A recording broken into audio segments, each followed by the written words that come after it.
Welcome to another edition of From the Front Lines, how real estate managers are addressing COVID-19. Our topic today is employee morale. I'm here with Dr. Debbie Phillips, CPM and president of the Quadrillion. Dr. Debbie, what would you recommend to anyone working remotely during this time? Well, good morning, Suzanne, and good morning, or maybe it's good afternoon to all of our IRA members. We are in unprecedented times, and working from home may be very normal for some of us and very abnormal for others. So one thing that I would like to just encourage everyone, when I'm speaking out in the world, I tell everybody, one of the most important things you can do is control your environment. And while we may not be able to control it necessarily with kids and dogs and other people working in our home, we can set our environment up for success. And what I mean by that is our workspace. If you were to look around my desk, it's very cheerful, it's very happy. And I really believe that your environment really dictates your mood, and it really elevates you.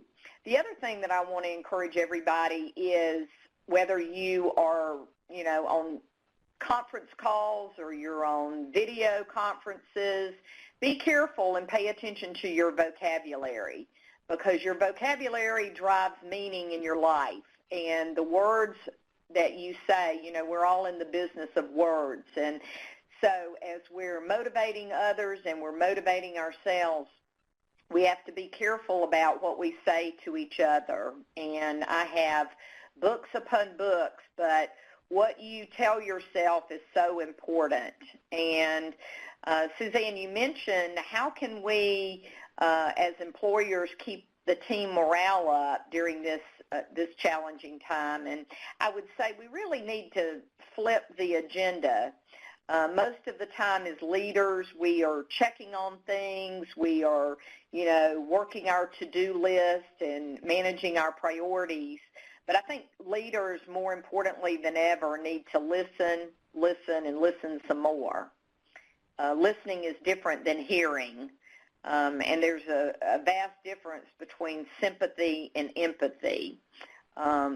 Sympathy is when you share the feelings of somebody else, but empathy is when you totally understand them and you've walked in their shoes. So as leaders, and I've been known to be a control freak, so I have to be very careful, and I've had to really remind myself that on the calls with my team members, I have to really, ask those open-ended questions, what's on top of your mind today, and how might I help?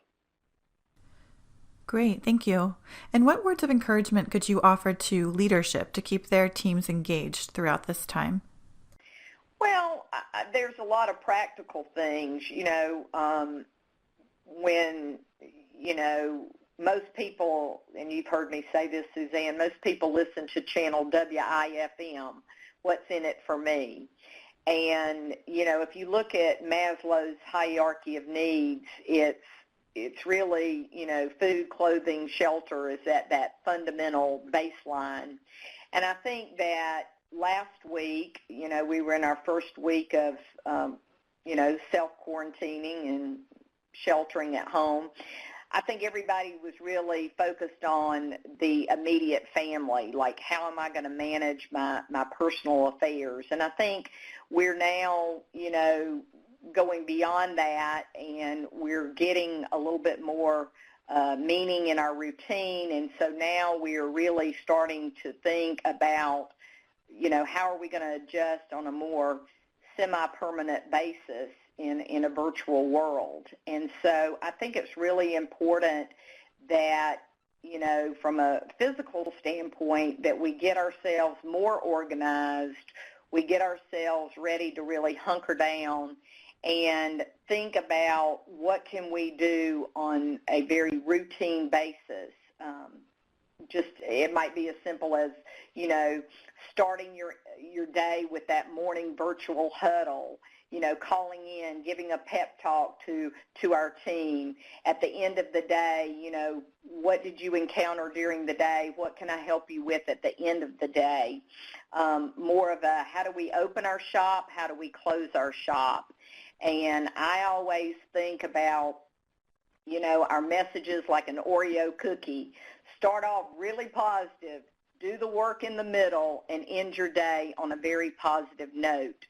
And that's another thing I think I mentioned to you earlier. When we talk about well-being, there's so many aspects of well-being. There's, I like to think about 5 critical aspects of well-being. First of all, it's our physical well-being. We've got to stay well. That's why they tell us to put our oxygen mask on ourselves first. We can't be of value to others if we're not healthy ourselves. So first of all, physical well-being, social well-being. We know that we are most satisfied and we are happiest when we are helping others. And that community well-being, you may be living next to somebody who's got a house full of kids and can't necessarily get out to the grocery store. You might get a care chain on a text message and say, hey, I'm running to the grocery store. I'm running to Office Depot at 2 o'clock. Can I get anybody anything? That's that community well-being. Certainly financial well-being. In times of crisis, we batten down the hatches, and we are, very considerate about, how we use things. And then certainly our career well-being. We know in times of stress, our friends and family are out of work, and so we have to do what we can. I love Mother Teresa said one day, or something I read, we can't do everything, but all of us can do something. And so those are just practical tips, Suzanne, that I would recommend people. But I can't overemphasize the importance of that morning phone call and that end of day, and keeping a routine. If if our lines are blurry, mine are very blurry. My work is my joy, and I love it. So leaving at 5 or 6 feels abnormal to me. But I caught myself the other day. The sun was shining, and I said, you know what? I'm going to get out on that walking trail, and I'm going to go for a walk. And so we just have to be more conscious about our things and try to take care of ourselves in all aspects. Absolutely. And what are some things that you are doing specifically, Dr. Debbie, to keep your team's morale high? Well, Suzanne, I have always been a card person. I love greeting cards. I tell you, I could be Hallmark's #1 customer. And if you saw my resource room, I can't tell you, my assistant could vouch for this. She said, I've never seen anybody with so many cards. And I was just thinking over the weekend, what can I do? And I am just full of vitamin E, vitamin encouragement, that E for encouragement. And so over the weekend, yesterday, instead of doing what I normally do, work on an article or work on a presentation, I said, I'm going to just dig in my card box. And literally today, I sent out over 50 cards between Saturday and Sunday, and I just wrote a lot of greeting cards. And that might sound, hokey or traditional or old-fashioned, but, the mail is still running, knock on wood. And so I have just decided that I'm just going to be an encourager through the written word. And so I've gotten a kick out of that. And I've challenged all of my team members. This is another thing.